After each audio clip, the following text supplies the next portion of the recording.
வேத புத்தகம்.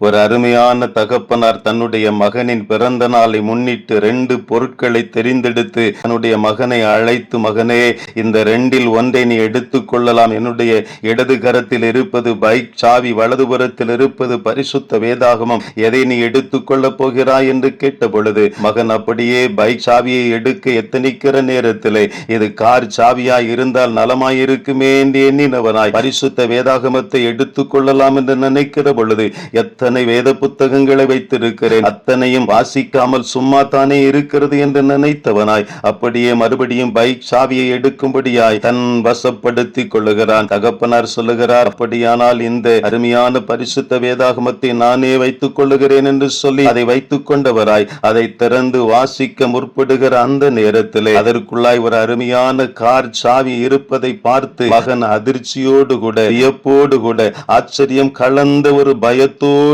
அதை அப்பாவிடம் பகிர்ந்து கொள்ளுகிறான். அப்பா, இந்த அருமையான வேத புத்தகத்தை நான் வாங்கியிருப்பேன் என்று சொன்னான். மனதில் நினைத்தபடி எனக்கு ஒரு நல்ல கார் பரிசாக கிடைத்திருக்குமே, அதை விடுத்து அதை அள்ளல் தட்டிவிட்டு வேண்டாம் என்று சொல்லி உதாசீனப்படுத்தினபடியால் இன்றைக்கு அந்த ஆசீர்வாதத்தை பெற்றுக்கொள்ள முடியவில்லையே என்று சொல்லி வருத்தப்படுகிறார். இன்றைக்கு நம்முடைய கரத்தில் வேத புத்தகம் கொடுக்கப்பட்டிருக்கிறதே, ஆனால் இந்த வேத புத்தகத்தின் மூலமா எத்தனை பெரிய ஆசீர்வாதங்களை ஆண்டவர் நமக்கு தரும்படியாய் அத்தனை வசனங்களை எழுதி வைத்திருக்கிறாரே, அதை வாசித்து அதை குறித்தே அப்படியே யோசித்தவாறு அதை எப்போதும் சொந்தமாக்கி கொள்ளுகிற ஒரு இருதயமாய் நம்முடைய இருதயம் மாற வேண்டும் என்று சொல்லி கடவுள் விரும்புகிறார். அந்த வேத புத்தகம் வேதனையை போக்குகிற புத்தகம் அல்லவா, வேதாளத்தை விரட்டி அடிக்கிற புத்தகம் அல்லவா, வேந்தனை நெருங்கி சேர வைக்கிற ஒரு புத்தகம் அல்லவா. வேதத்தை நாம் சுமந்தால் வேத புத்தகம் நம்மை சுமக்கும் என்பதை மறந்து விடுகிறோமே.